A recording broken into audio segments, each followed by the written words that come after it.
Matthew 12, 46 through 50, and John 10, 14 and 16. Today, we are going to talk about the family and the flock. The family and the flock. We are going to vote in a new member, a new family into the membership at the end of the service today. The members here of the Father's house will lift their voices and vote them in, welcome them in.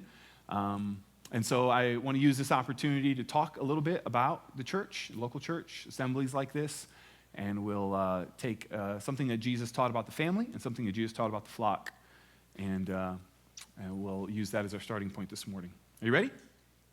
All right, here we go. Let's look at the words of Jesus found in Matthew chapter number 12. It says, while Jesus was still speaking to the people, teaching, behold, his mother and his brothers stood outside. Of course, his mom is Mary, and his brothers we know are Judas or Jude and James and a few others. His mothers and his brothers stood outside asking to speak to him. So Jesus is in a house full of people, and outside the door, his mom and his brothers.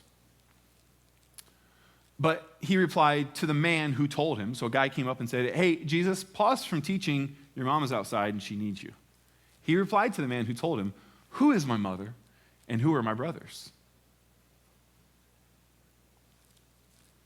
And stretching out his hand toward his disciples, he said, here are my mother and my brothers. Not pointing to James and Jude, not pointing to mom, pointing to some woman who didn't raise him. It says, these are my mother and my brothers. For whoever does the will of my Father in heaven is my brother and sister and mother. So he strategically brings in that my Father there because he's introducing to them this concept of a family unit, a new spiritual family. So maybe we could say it this way. When you choose to follow Jesus, he brings you into his family through adoption. And I could pull up a dozen wonderful verses on adoption from the New Testament epistles that I won't do right now, but that's, of course, really baked into the first century understanding of being in the family of God. I should have had you sing that today, Rusty. I'm so glad I'm a part of the family of God. Few of us would have known it. In this family, his father, Jesus' father, becomes your father, and his family becomes your family. So we get invited into this wonderful family, the family of Jesus. Remember when he taught us to pray, he said, say, our Father. Jesus says, you say, our Father, meaning that when you come to follow Jesus, you and Jesus have the same Father. That's why you say, our Father, like Jesus taught us to say. This family of Jesus is a global family that includes believers from remember in the book of Revelation, every tribe, every language, every nation, every people. Every tribe, every language, every nation, every people. It's a big family. Throughout the rest of the New Testament, we have the record of how these family dynamics took form practically in cities all over the earth. So Jesus says, this is my family to his followers. This is my spiritual family. And then, throughout the book of Acts and all the epistles, we see how the family went from the small family of followers that were following Jesus to this global community.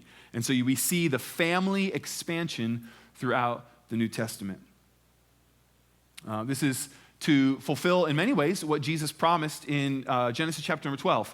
And I won't spend a lot of time there, but just to say that in Genesis chapter number 11, you have all the families of the earth that were in rebellion against Yahweh.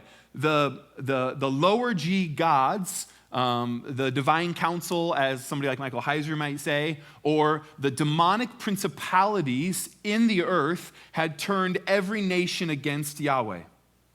And so Yahweh said, in order to rescue the nations, in order to win them back, I am going to take one man and one woman who has a barren womb at the age of 65 or something. She has a barren womb, and they've never been able to have children. But I'm going to do something remarkable inside of this man and woman, Abraham and Sarah. I'm going to give them a family. And through their family, I'm going to bless all families. Through their family, I'm going to rescue the families in the nations. Through their family, I'm going to make a global family, a family of every tribe, nation, people, and language. And through that family, and through the Messiah that comes through Abraham, I'm going to win the families of the earth back to me. And someday there will be billions upon billions of those who worship and love Yahweh forever. And I'll do this not by coercion or force, but I will win them through covenant love. Right? This is the story of the Old Testament and the story of the Bible and the story of humanity. And Jesus, when he is saying, this is my family, this is like a watershed moment in that narrative. The spiritual family is being formed in a whole new way. Let me say it this way. The family of Jesus, we learn, is a global community that is made visible in local assemblies. All right, but family isn't the only way that Jesus talks about his people and his community. He also talks his community as a flock. So we are a family and we are a flock. Jesus loved using shepherd language and flock language and sheep language. It's got to go back to, I don't know, just that part of the world. All the way going back to Abraham, you see them as herdsmen and having flocks. And then David was notoriously a shepherd. And so there's all kinds of shepherd language baked into the songs and the prayers of Israel, right? Think about Psalms 23, the Lord is my shepherd. And there's all kinds of shepherd language throughout the prophets, throughout Jeremiah and Ezekiel and Zechariah. Even the promise of Jesus being born in Bethlehem, it says a shepherd, a ruler will come from Bethlehem who is to rule my people and lead my people. So shepherd language is all over there, and Jesus embraces it completely. And he says in John 10, 14, and 16, I am the good shepherd that you've been waiting for. The shepherd from Micah 5:2. I am the good shepherd, Jesus says. I know my own, and my own know me. And I have other sheep. He's talking to Jews. I have other sheep that are not of this fold. They're in nations all over the world, nations that will become known as America and Cuba and Mexico, nations that will become known as Nigeria and Brazil. I have sheep that he sees from all over the earth that he is going to bring into his flock. And they will listen to my voice, Jesus says. So there will be one flock, one shepherd. One flock, one shepherd. One global flock and one shepherd. His name is Jesus. When you choose to follow Jesus, he brings you into his flock. So he brings you into his family and he brings you into his flock. The flock of Jesus is a global community that is made visible in local assemblies like this. And so we are the flock, and Jesus, our good shepherd, graced us with his presence today, and we loved him and allowed him to love us. This is the way Jesus has chosen to shepherd his flock is through the leadership of human under-shepherds. It's all his flock. How is he ruling that flock today as the good shepherd that sits at the right hand of the Father? He chooses to lead his flock through human under-shepherds, which seems very risky because, well, what could go wrong, right, with human under-shepherds that are sheep themselves and that sometimes wander themselves and bite themselves and are hurting themselves? What could go wrong? Well, it's the same thing. Jesus has entrusted into us the message of the gospel. What could go wrong? Well, we could not share it. Exactly. That seems pretty risky. But Jesus is so interested in collaboration, and he's so confident in his own leadership that he says, I can entrust the gospel proclamation, or I can entrust the leadership of my sheep to human under-shepherds or human messengers. This is how we should view the choosing of the 12 apostles. One way that we should view the choosing of the 12 apostles. He was raising up new, responsible shepherds through whom he could lead his flock. That ministry was prophesied in the book of Jeremiah, so walk with me here. So when Jesus has this shepherd mindset, when he's choosing the 12 apostles, he has, I believe, this as his background. a prophecy in Jeremiah chapter number 23. It says, "What sorrow awaits the leaders of my people, the shepherds of my sheep." These are the spiritual leaders of Israel in Jeremiah's day, and the same thing Jesus noticed in his day. The shepherds are in the same state, the shepherds of Israel. "For they have destroyed and scattered the very ones that they were expected to care for," says Yahweh. "I will gather together the remnant of my flock, and then I, Yahweh in the flesh, Jesus will appoint responsible shepherds who will care for the sheep. They will never be afraid again. Not a single one will be lost or missing." Remember how Jesus said that in his high priestly prayer? Jesus pulled on that phrase, not a single one will be lost or missing, save the son of perdition, he would talk about with Judas, right? But he would say, "I fulfilled this." Just because Judas betrayed me doesn't mean I didn't fulfill Jeremiah 23:4, Abba. You know that I fulfilled this. Not a single one is missing, right? I, Yahweh, have spoken. So Jesus walks into the scene as a 30-year-old rabbi with no official training, but he's got his doctrine from his father, right? And he is seeing the corrupt leaders, the leaders who have completely abdicated their responsibilities. They have led the people astray. They're awful shepherds, the Pharisees and the Sadducees and the scribes and the leaders, the elders of Israel. They're awful shepherds. Jesus has nothing good to say about them. Like in Jeremiah 23, he says 7 different scourges of them. It's called the 7 woes of Jesus, where he talks about these irresponsible shepherds. And he says, I'm choosing Matthew, James, John, Bartholomew. I know they're fishermen and tax collectors, and they've not been raised in the same spiritual climate as these Pharisees, but I'm going to teach them my way, and they will be responsible shepherds who will guide my flock with honor. Perfectly no, but responsible shepherds. And this is such a big part of Jesus' ministry. The under-shepherds of Jesus are called by him and placed, even today, and placed strategically in cities all around the world. So I am one of those under-shepherds, and the Lord, through providence and stories that people who've been here for a while know, through providence, the Lord brought me from Northwest Indiana, about 4.5 hours away, and he brought me to Westchester. One of the reasons is because he wanted me to be a shepherd, a responsible shepherd, in the flock of Westchester, and specifically in the flock of the people who choose to allow me to be their shepherd. But Jesus moves shepherds around. He brings them to cities, and he's doing this all over the earth so that he can have responsible shepherds to shepherd his people. The shepherds of Christ are responsible to feed the people, the sheep, spiritually, to pray for them, to protect them from wolves, to encourage them to faithfully follow Jesus, and to help equip them for ministry. Now, one shepherd can't do all the equipping. That's why he teams with the fivefold. He teams with people with an apostolic grace and a prophetic grace and an evangelistic grace and a teaching grace to be able to equip the people in all of these different ways that Jesus led so that the body can grow and can be strong and healthy, can serve one another in love, and can reach the lost, can go and get the lost sheep and bring them in.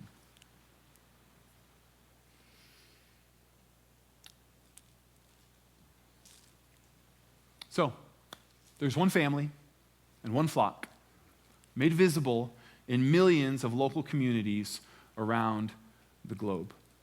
All right, so with that as our background, I'm just going to bring us through several of these New Testament passages now, like epistle passages and Acts passages. And I want you to see if you can pick up on, number 1, flock language.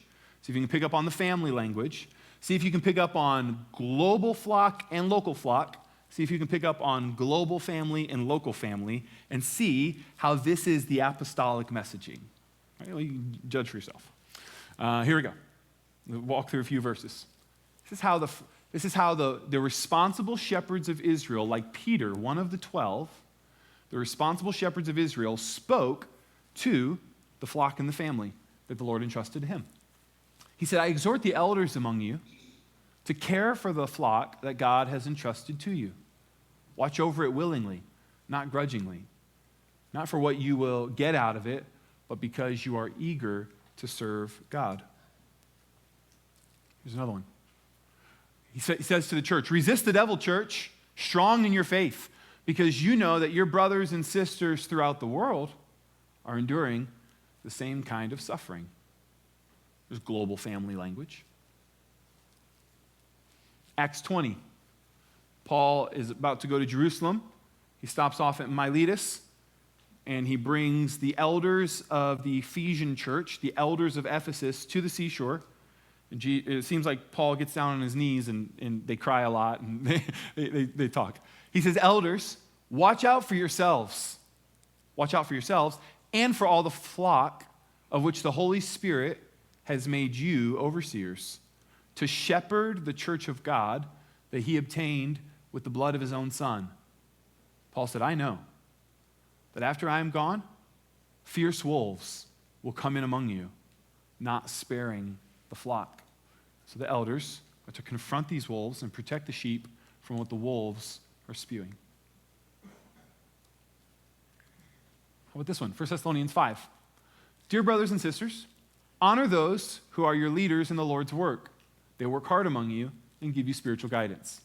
Show them great respect and wholehearted love because of their work. And live peaceably with each other. Brothers and sisters, we urge you to warn those who are lazy. Encourage those who are timid. Take tender care of those who are weak. And be patient with everyone. Do you hear the language of flock and family, global and local? Okay, so with this as the basic framework that Jesus gives us, and seeing a little bit how this plays out in the New Testament church, some practical questions for responsible shepherds, which I want to be, come to the surface. Here's some practical questions that come out of this. Number one, I ask myself, in light of these verses, which sheep specifically am I accountable to God for? It says that I'm accountable to God. Hebrews 13, that I will give account for the souls of those under my care. Which sheep specifically am I accountable to God for? Is it all the sheep in the world? Am I going to answer for the sheep in Brazil? I don't think so. Is it all the sheep in America? Is it all the sheep who have ever walked into this building? Which sheep specifically am I accountable for? That's a good question to ask. I'm going to give account on Judgment Day. I better be able to answer that question, right? With some sort of understanding. Here's another question. Which sheep specifically am I commanded to watch over and protect or guard from wolves? There's a lot of wolves out there. I can't go fighting every wolf. I can't fight every wolf in Butler and Warren County. I can't fight every wolf in Ohio. So what wolves am I called to guard against? And what sheep? I only have so much time. I only have 24 hours a day like you do. So as a shepherd, I have to say, where am I going to spend my effort? Chasing down every wolf on the internet and on YouTube? Or are there specific sheep that I have to guard from wolves? And then, who exactly is the flock that God has entrusted to me and that I am to care for? Those are a few practical questions that responsible shepherds should ask. Remember, the Lord Jesus came to raise up responsible shepherds. But there's more questions. There's also some practical questions for responsible sheep. And I can't show you a verse that says you need to be a responsible sheep, but I think it's just kind of obvious. We should all be responsible sheep. So here's some questions that sheep need to ask. Which specific under-shepherds are you to respect, honor, and follow? There's a lot of under-shepherds that don't deserve your respect and honor because they're dishonorable. There's a lot of under-shepherds that I would say don't follow them. They call themselves an under-shepherd. Maybe they were called to be an under-shepherd at some time, but don't follow them, okay? But which specific under-shepherds are you to respect, honor, and follow? All of them in this city? I would say no. It's got to be a smaller group than that. Which brothers and sisters are you to comfort, help, and encourage? You're called to do that. You're commanded to do that. To be a responsible sheep, you need to be comforting, encouraging, exhorting, and helping other sheep in order to be able to live out our New Testament faith. But which ones? Which brothers and sisters are you to admonish and warn? Right? Some of you are very good. You are wired to bring admonition and warning and sobriety. There's just something about you, something about the way that you're wired, where you see danger in ways that some shepherds even don't see danger. But you see it. The Lord has graced you with this discernment, and it's your responsibility to be able to bring up those warnings in a community to other sheep. But which sheep? All of them around? Or some specific sheep? There's 50 one another's in the scriptures. 50. Actually, there's 59. I put over 50 here. There's 59 one another's in the New Testament that believers are supposed to do to one another. You've heard of a lot of them. Love one another, honor one another, show hospitality to one another, have fellowship with one another, be kind to one another, forgive one another, comfort one another, pray for one another, and 49 others. That's just 10 of them, right? But there's a lot of one another. So who are the people that you are called to live out these one another's with, specifically? We need to know their names, and they need to be faces, because this should happen in the context of family. So, what I want to suggest to you today is that we answer these questions through the means of church membership. We answer these questions through the means of church membership. In our modern age of global communication and global technology and YouTube and the internet, the global church has become more visible in ways that we've never seen in all of history, right? It would have been so hard 500 years ago for someone to really understand what God was doing in the nations. But it's not hard for us to understand. Because of this wonderful age we live in, the global church has become visible. Hallelujah. The Lord is on the move. And even if we don't see things happening in our nation or our city that we would long to see, we can pull up a video and we can see what God's doing in Brazil, what God's doing in Mozambique, or what God's doing in the underground church in China, what God's doing in the nations. And it's amazing. What an amazing time in which we live. At the same time, I believe that the age in which we live also makes the local church more important than ever before. Things like isolation and busyness and detachment and depression and addiction and loneliness and the breakdown of the family structure, all of these things, all of these ills of our society that are even more prevalent now than they were in previous generations, have made it so that the local church is more important today than I think it's ever been. Global church more visible, local church more needed. This community that Jesus had in mind, that he established, this flock. While our generation is stripping off many of the old garments and throwing out many of the old wineskins, to use examples of Jesus, right? Throwing off the old garments, and we're throwing out the old wineskins. That's a good thing. They were old institutional wineskins that were handed to us. We enjoy going back to the scriptures and saying, that was handed to me, but maybe that's not the best thing, right? So while we are deconstructing in community in the most helpful way possible, I don't think that church membership can be one of these things that we discard, because it's so necessary. I think responsible shepherds and responsible sheep have logical questions that they must ask in light of the scriptures, and I think those are only answered, or those are best answered, with church membership. If we're going to be faithful to live out the faith of the apostles, then practically speaking, there must be a time when we say, this is my flock, these are my shepherds, I'm going to follow the way of Jesus with this spiritual family. And that's what church membership is. It doesn't have to be any more complicated than that.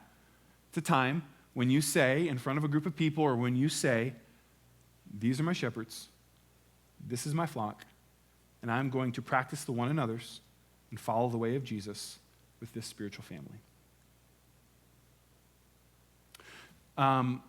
We have 3 groups of people in here.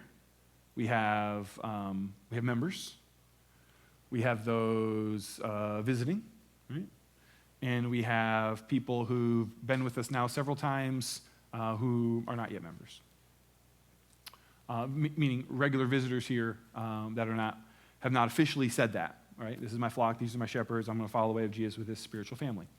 Also, everybody in this room probably will find another church after the Father's house, the way that it is, the way that life works. You'll move away, things will happen. They're most likely for every single one of you that there's going to be another time, another season in your life where you say, I'm going to join this flock, and these are my shepherds, and I'm going to do life with this spiritual community. So I think it's helpful for us to think through what should your evaluation process be on how to choose a shepherd and how to choose a community. So in our last couple minutes, let's just go there together real quick, okay?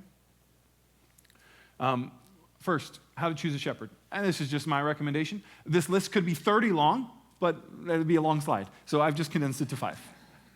How to choose a shepherd. Number 1, the shepherd, you have to say, before you join a church, before you join a flock, you need to be able to say with certainty, the shepherds in this flock are humble, spirit-filled servants of Christ. They're responsible shepherds from everything you can tell. Number 2, you need to be able to say that their motives are right. They're not in it for selfish gain. That you're not just a way for their platform to get bigger, or that you're not just a way for their offerings to get bigger, or you're not a way for them to brag about how many people they had on Sunday morning. If you recognize that in a shepherd, say, I think he's got mixed motives, I don't think that's going to be a responsible shepherd. Number 3, they handle the word with wisdom, care, and sobriety, and you need to see them handle the word enough times to where you could say that about them. That's not one sermon. It's not even 2 sermons. You need to watch them. Watch them. Number 4, they're not afraid to confront wolves. I would say, ask them about wolves they've confronted. Right? See if they've ever confronted one before and what that looked like, what that sounded like, and how that turned out. Number 5, you should be able to say that I believe that my family and I will be safe in their care. And don't join a church until you can say that. Right? Because there can be a lot of spiritual damage to our children and therefore to generations after them if that turns out not to be the case. Now, you don't know the future, right? But prayerfully, you and your husband and wife, family unit should be able to say, we believe that our family will be safe in the care of these shepherds. All right, how about choosing a community? Number 1, I recognize the work of the Holy Spirit of God in this community. You should say that. And as a charismatic church, there's no wonder why I put that at the top of the list. That's important. They practice the family rhythms of the early church. Acts 2:42, teaching, prayer, fellowship, and communion. Now, they can do a lot more beyond that, but these need to be staples in the community. Teaching, prayer, fellowship, and communion. At least that's my opinion. Number 3, they live out the gospel and adhere to sound doctrine. They live out the gospel. Number 4, they love one another with the love of Christ. You'll know that. You'll feel that. And number 5, you should be able to say about a community that I believe that my family and I will be safe in this community. Recommendations for how to choose shepherds and how to choose a community. So, what commitments what commitments are shared or are vocalized when somebody joins a church? Well, there's some member commitments, and here's what those would look like.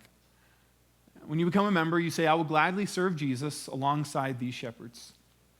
You say, I will heed their warnings when they point out danger in my life.